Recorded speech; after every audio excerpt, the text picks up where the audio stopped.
Good morning. I have a couple of things I want to discuss today, and of course I'll have our health commissioner give the public an update. But first, I have to repeat, I need the residents of Baltimore City to do their part and to stay home. I don't want residents to panic, but I need them to understand the urgency of the situation we are presently in. We have thousands of first responders, emergency personnel, and healthcare professionals who go out daily to protect the health and well-being of Baltimore residents.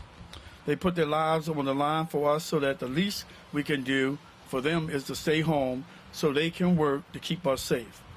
Now I will have our health commissioner come up and brief the public on our status in Baltimore City.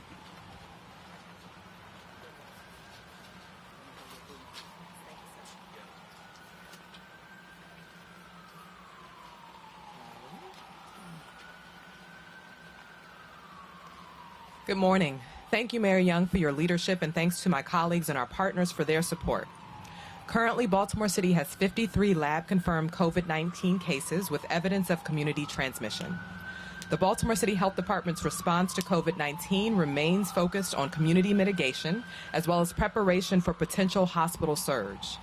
Our focus on community mitigation is in an effort to decrease the potential for further spread of COVID-19 to residents throughout our community, with a particular focus on protecting those at highest risk for severe complications, including adults over the age of 60 and those with underlying health conditions such as heart disease, lung disease, and diabetes.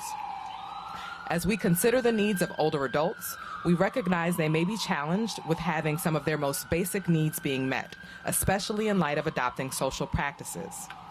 Under Mayor Young's leadership, the Baltimore City Health Department has expanded the capacity of the Maryland Access Point Hotline, also known as the MAP Call Center. The MAP Call Center is available to assist older adults who require groceries, check-ins, and other essential needs as we support the widespread adoption of social distancing. Deputy Commissioner Hyung Tan will give more information about that expansion a little later this morning.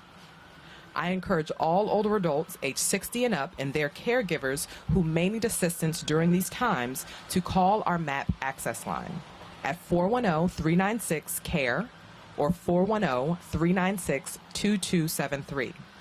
You can also visit our website to find out more information at health.baltimorecity.gov. Social distancing remains the most important step everyone in our community can take at this time to decrease the number of people who become ill. Social distancing is intended to slow down the outbreak of COVID-19 in order to reduce the chance of infection among high-risk populations and to reduce the burden on our healthcare systems and our healthcare workers. If you must go out for an essential reason, stay at least 6 feet away from others. If you and someone standing next to you can extend your arms and touch one another, you're standing too close. Even if you are not a high-risk individual for developing more serious complications from COVID-19, and even if you are not currently showing symptoms, you may accidentally spread the novel coronavirus to a loved one who is at high risk. So please use your best judgment and practice social distancing. Every Baltimore resident has responsibility to keep our community healthy. Your social distancing behaviors and the social distancing behaviors of the community at large that we implement today will determine the path this takes. We must protect our healthcare system and ensure it does not become overwhelmed, and we must also protect the health of our loved ones. Thank you.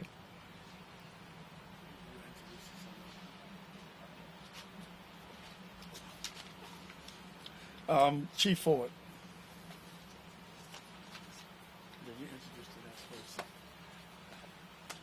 Good morning. I want to make everybody aware that the fire department is still running calls. We still are at the level we normally work at. Nothing has changed as far as our responses. Nothing has changed as far as our staffing. So the fire department is still out taking care of people and exhibiting pride, protecting people.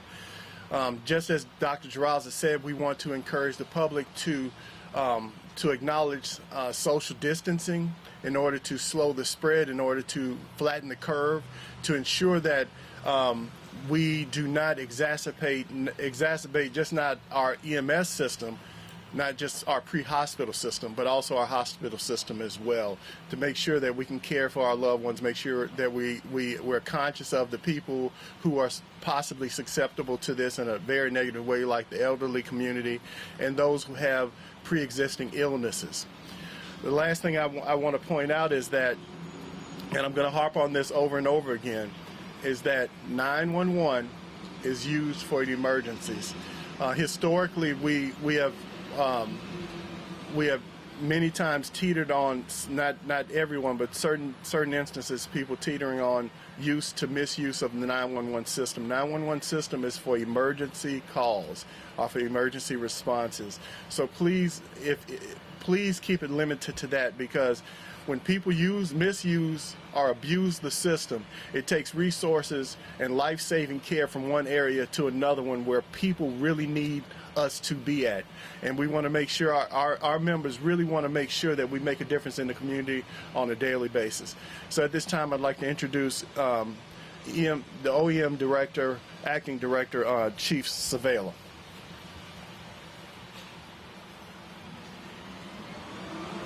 Thank you, Chief. Okay, so I don't have a whole lot of changes from the other day, but a couple of them. We're going to be going live today with the donation portal through our 311. So if there are organizations out there that would like to donate for the cause, we will be providing instructions shortly on that. We're continuing to work with the medical community and the Maryland National Guard and the state to prepare for additional treatment areas and or testing sites. We're continuing to coordinate our resources, requests from city agencies and partners from the city. As a matter of fact, yesterday we were just able to assist the police with some of their requests to get them the resources they need to get out to their police officers, and we're providing the training that they're going to need for that. And the Emergency Operations Center is still 24/7, fully operational, and will continue to be that way until we get through this. Thank you. Commissioner? Thank you, Chief, and good afternoon. The Baltimore Police Department is committed to meeting any public safety demands during this COVID-19 pandemic. We are working diligently to ensure our officers are being proactive to minimize exposure to COVID-19. Recently, there have been rumors circulating concerning the Baltimore Police Department and a member of our department testing positive with the coronavirus. As of today, we have no confirmed cases of a member testing positive with the coronavirus. However, given the nature of this virus, it's possible that this could change. We're continuing to monitor all of our officers. This includes those who have called out sick due to illnesses or exhibiting any symptoms related to COVID-19. Under the mayor's leadership, the city has set up hotel rooms for officers and first responders that may have been exposed to the virus or displaying some of its symptoms. We're also lending our support to all of our officers through our health and wellness unit and through other avenues. The BPD COVID-19 task force is fully operational, with daily inventories being conducted of supplies, and additional supplies are being ordered and distributed. Prioritizing those in the agency who interact most frequently with the public. We've experienced some delays in the shipment of some of the equipment and supplies, as the entire world is seeking the same supplies at the same time. To ensure that our officers continue to receive guidance on their personal protective equipment, we've produced 3 guidance videos with more videos planned. The Baltimore Police Department continues to keep our members and the public informed of where the agency stands with our COVID-19 response and our actions. And just for your information, we have distributed 250 kits to all of our patrol cars, district stations, and divisions. Within those kits contain masks, gloves, hand sanitizer, disinfecting materials. Thanks to the fire department, we want to thank you. We received 3,000 N95 masks just yesterday. Officers are being fitted, and we want to say thank you to our fire department for that donation. 2,000 masks are being donated by Home Depot as we speak right now, and more equipment and supplies are being ordered through our EOC. So thank you. Thank you, Mr. Chief. Thank you to our fire chief, our commissioner, and our health commissioner for the great work they are doing under these extreme circumstances. As most of you know, school closing and senior centers put a tremendous challenge on government. To ensure our residents, both children and older adults, still have access to healthy meals, my team hit the ground running and quickly came up with a plan on how to deliver meals to all population and build the capacity to make it work. And they are continuing to build that capacity to deliver even more meals to more areas of our city. This past weekend, we distributed nearly 10,000 meals at Rex and Parks food distribution sites across the city.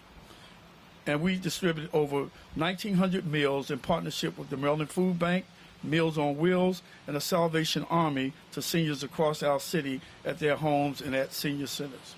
Now I will turn it over to Holly Freestad, Food Policy Director for Baltimore City, to talk more about our efforts. Holly? Thank you, Mayor. Hi, I'm Holly Freistad, Food Policy Director of Baltimore City. I want to provide an overview of the city's emergency food response to COVID-19 to make sure our food insecure residents get the food and meals they need. The three priorities are children and families, older adults, and other food insecure residents. Since the start of the COVID-19 emergency food response effort, with our partners, we have served over 53,000 meals at 92 sites throughout the city. In addition, tremendous amounts of food are flowing through the food bank through a network of nonprofit partners and community-based sites. In the past 2 weeks, they have provided 3,500 senior boxes, 500 backup boxes to families at school sites, and this month have moved over 800,000 pounds of food, which is equivalent to 18 trailer truckloads into Baltimore City alone. We continue to collaborate with multiple city agencies, nonprofits, community, state, and federal partners to continue increasing the number of food insecure residents fed daily. I want to take a minute now to talk about food policy and the changes to SNAP, otherwise known as food stamps.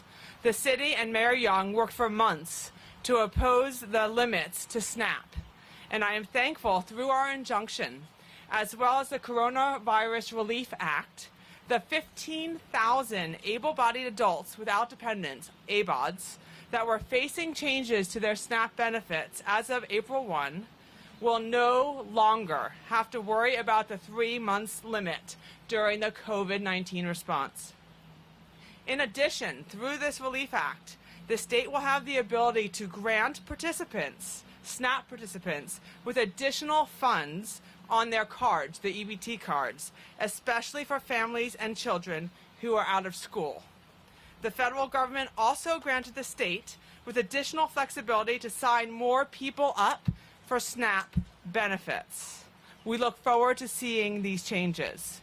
Please go to the city's food distribution site map on the city's website to see where there's other sites and distribution sites, and also call 311 for food inquiries.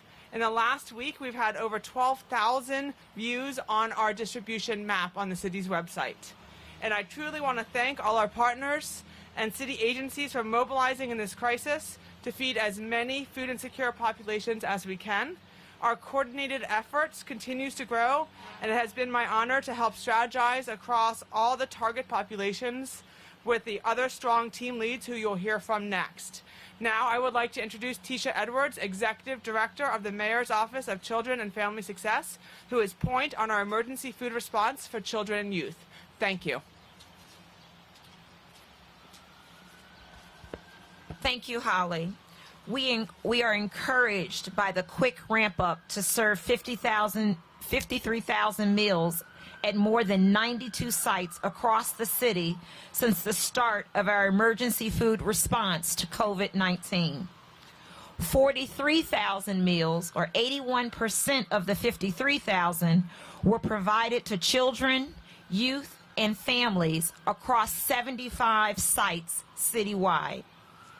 This has been a tremendous effort, and it has taken an extraordinary commitment by dozens of partner organizations and hundreds of individuals to make the distribution of meals to our children, youth, and families possible. I want to acknowledge and thank the team that is leading this work. Recreation centers are core to our emergency food distribution efforts for youth. Rec centers have been open for youth every day since last Monday, including over the weekend. The Department of Housing and Community Development staff are operating 3 mobile food trucks and have been going into communities at 15 locations daily, including Saturday and Sunday. DHCD is our main food transporting partner. None of this great work could happen without them.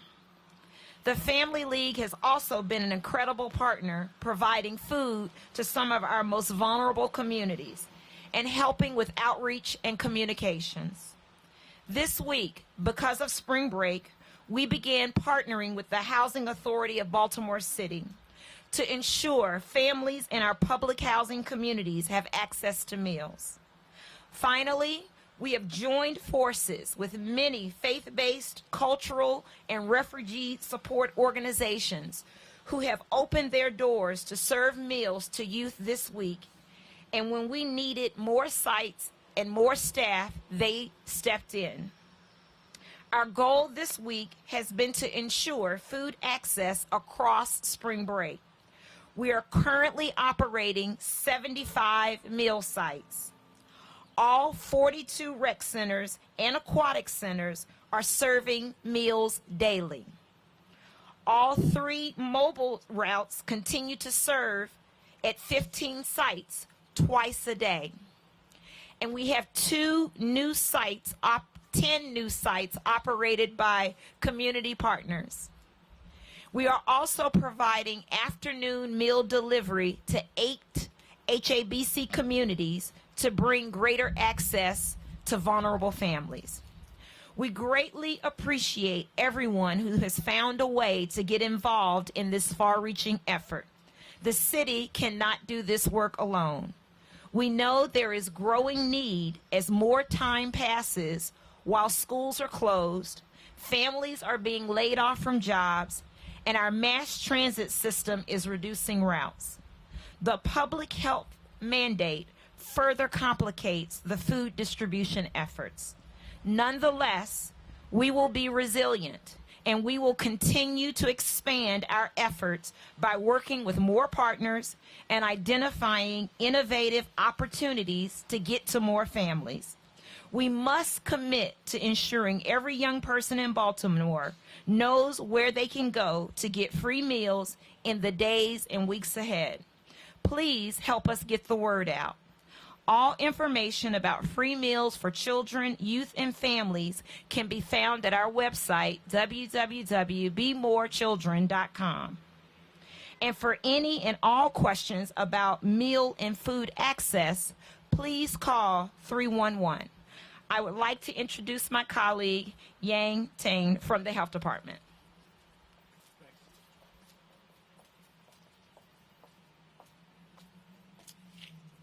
Thank you, Tisha. Again, my name is Hyung Tan, Deputy Commissioner of Aging at the Baltimore City Health Department. I want to thank the Mayor's leadership and the Health Commissioner's leadership and the many colleagues here who are working tirelessly to ensure that everyone who needs food during this critical time period gets access. As you heard from my colleagues previously, we at the Baltimore City Health Department and our many partners have worked very hard to ensure that we respond to the COVID-19 pandemic in a way that meets the needs of our city's older adults, as well as preventing the spread of the virus. To help give you a picture of the scale of our efforts, there are 124,000 people over the age of 60 in Baltimore City. In the best of times, 27,000 older adults are food insecure, meaning they are SNAP eligible, as Holly had mentioned. Data from China and other countries has shown that older adults are at risk for dying from COVID-19, and we need to keep older residents safe. This means we need to keep them at home as much as possible and do not expose them to the virus. Therefore, our 3-pronged approach to helping older adults is as follows. First, Every city resident and partner has a role in this. We want to rally family, friends to support older adults in their neighborhoods. We want to also call on Baltimore City's wonderful neighborhood associations and volunteers to work closely with grassroots organizations to help older adults obtain food in their communities. The health department has provided guidelines to these volunteers and neighborhood associations on how to deliver safely to older adults. Second, we are working with our partners in housing, the housing authority who own and manage senior housing apartments throughout the city. Our food programs are already in 27 of these buildings, and we need to scale these programs up to enroll any resident who needs support. Working very closely to making the connections at the senior housing buildings, and we'll have updates on the map as Holly had mentioned. Our third effort, this is where we're focusing most of our attention, is our older adults who are over the age of 85 who do not have a way to get food or do not have family members to help them. We're working very closely with our partners at Meals on Wheels, Maryland Food Bank, Salvation Army, and Red Cross to deliver meals individually to older adults. Currently, our programs are serving 1,900 meals per day with home-delivered meals. We are working to scale this up to 10,000. Over the next week, we are rolling out a public health campaign under the leadership of Mayor Young, outlining the above strategy. In the interim, if you have questions around or need resources, call 311 or 211. They will route any questions related to food and older adults to the Maryland Access Point. If you are an older adult yourself or a caregiver, you can call the Maryland Access Point. As the Health Commissioner mentioned, it is a single point of entry for the city for older adults to get connected for food and other resources. We have tripled our capacity at the Maryland Access Point to be able to field these calls. I cannot underscore enough that the way we deliver food during this critical time period has to be done safely to protect our older adults, our vendors, our volunteers, and most importantly, preserve our healthcare systems that the Health Commissioner had underscored previously. We all have a part to play in this role, and we're all in this together. Thank you. Thank you to all for your hard work and attention to detail in executing this critical function. Next, I'll have asked Executive Director of the Baltimore Convention Center, Peggy Dukakis, to come and provide an update for the future use of the building during this emergency. Thank you, Mr. Mayor. I'd like to let everyone know the Baltimore Convention Center is working with city and state officials to implement Governor Hogan's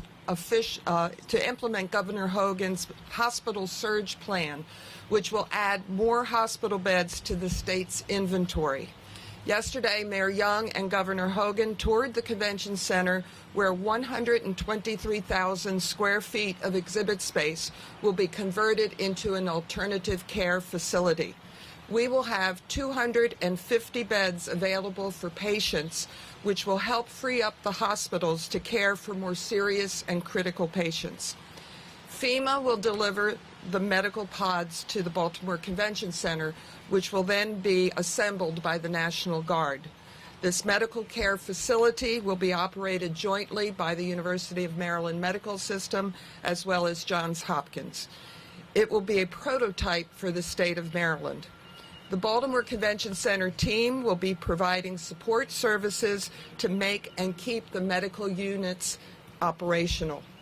Workers who have been displaced will be returning to provide food service, telecommunications, utilities, and other services needed for the care of the patients and needs of the care workers. We are pleased to be part of the team in Baltimore and Maryland to participate in this effort to save lives and to slow down the spread of the COVID-19 virus. I'd like to introduce Dennis Schrader, who is the CEO of the Maryland Department of Health, who will tell you more about the plans at the Convention Center.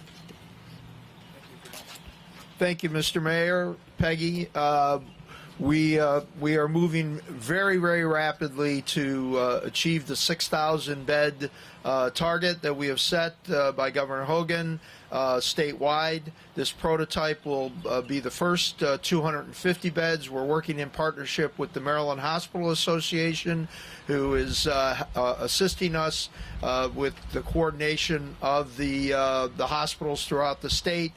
I really have to thank Peggy and her team, along with the mayor's public safety team. It's been a great joint effort. We're going to be working together closely over the next few weeks as we rapidly prepare for this surge, so when it comes, we will be ready. So thank you again, and we really appreciate the partnership. Thanks.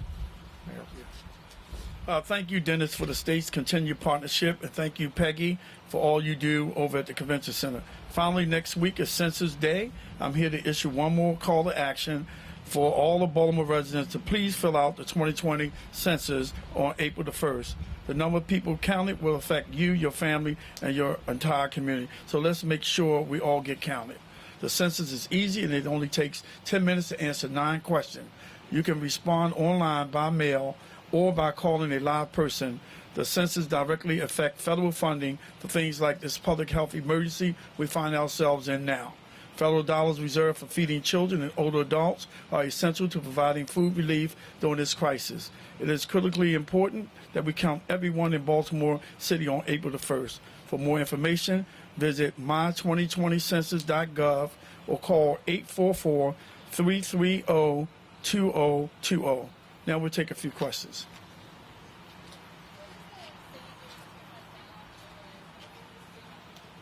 I can't hear you.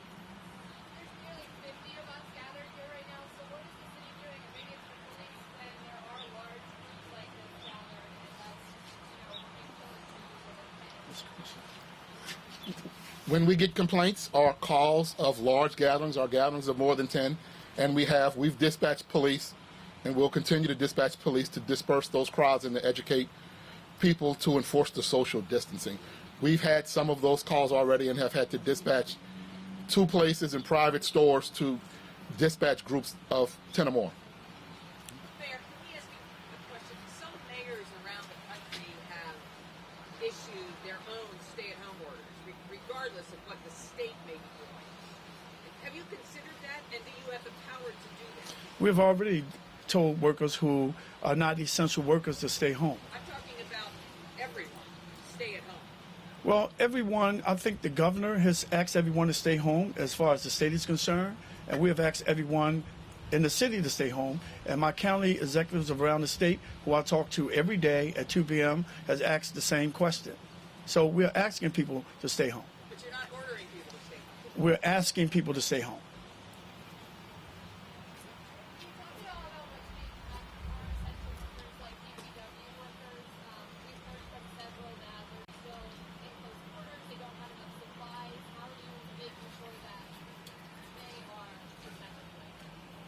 We're doing everything we can to protect all employees, but I have Matt Gerback, the acting director of Public Works, to come in and address that. Thank you, Mr. Mayor. We have enough supplies right now. We have gloves, we have masks. We are providing those to the employees. We are enforcing them every day. When before the shifts go out, there is a meeting with all of the drivers and the laborers to make sure that they wear them. And they are running low, but we do have supplies now. We're actively working on getting more. We're working with the EOC and others to get them, but we do have supplies currently.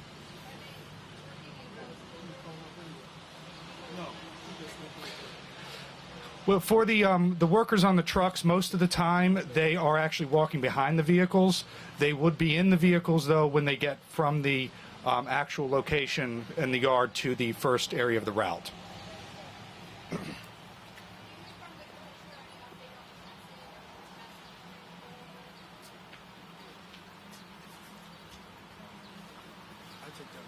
Sure.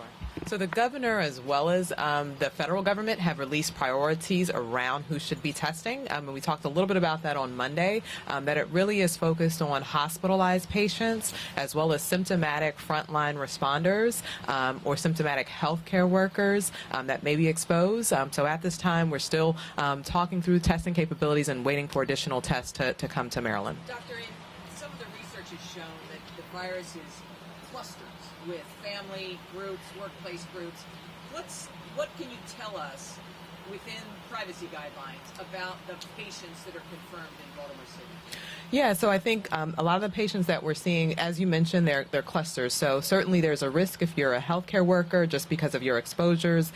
We want to pay special attention to our high-risk groups like congregate living facilities, knowing that, again, if one person gets it because of the close quarters, it is likely to spread.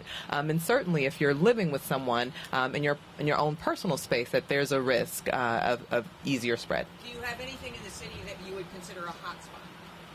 So no, not necessarily a hot spot, but again, I think we want to make sure that we're protecting our high-risk population. So certainly, again, our congregate living, our first responders, and our healthcare workers are on the top of that list. All right, thank you guys.